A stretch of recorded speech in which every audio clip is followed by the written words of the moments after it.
Lucas 18:32 Ele será entregue aos gentios que zombarão dele, o insultarão, cuspirão nele, e depois de muito açoitá-lo, o matarão. Comentários Otávio Rosa.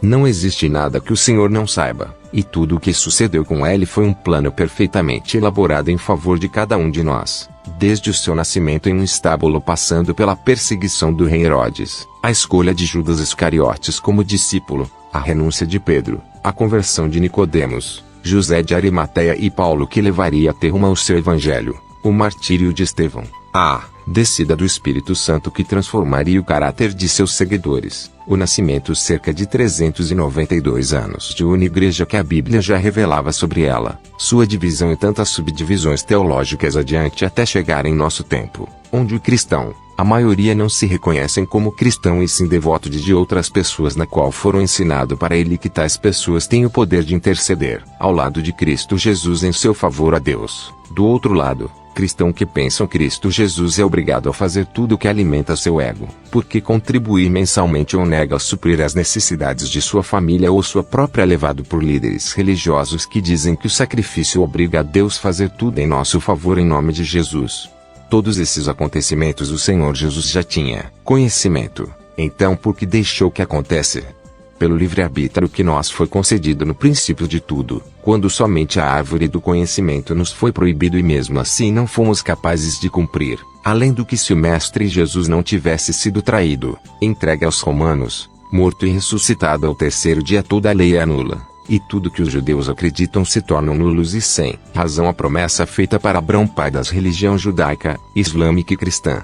Todas bem distintas porém um fundamento. A judaísmo esperam pelo Messias, já que não creram em Jesus, pois segundo sua crença o Messias não poderia ser morto. O islamismo acreditam no profeta Maomé, e seguem de maneira fiel todos os seus ensinamentos e o cristão acreditam em Jesus. Contudo as duas alas que formam esse terceiro bloco poucos sabem sobre o seu Senhor ou pelo menos não pratica seus ensinamentos o que fazem dela a menos indisciplinada entre as três religião abraânica, pois os judeus seguem fiéis à Torá, o islâmico ao Alcorão. Contudo o cristão vivem de modo interpretativo a Bíblia nascendo assim infinitas possibilidades cristãs que têm que serem respeitadas, por se tratar de questões de interpretação, mas então por somente a religião cristã em sua vivência de modo interpretativa.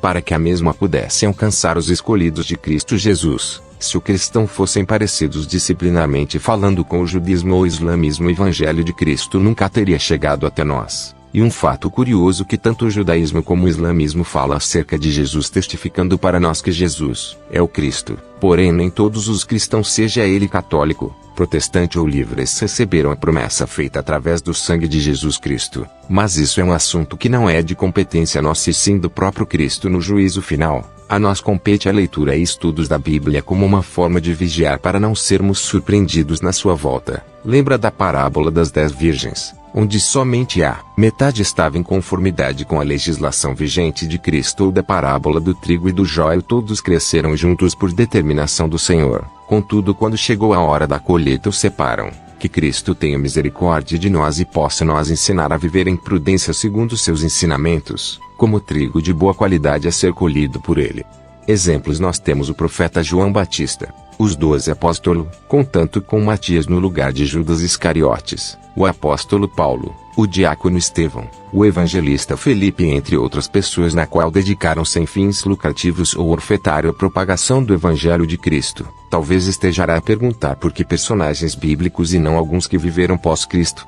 Para não vos enganar acerca do evangelho de Cristo, pois se a primeira igreja cristã fundada segundo a tradição pelo Senhor Jesus Cristo, cerca de 392 anos após sua ascensão aos céus, como explicar o cristianismo num período de 359 anos antes da fundação de um templo religioso em seu nome?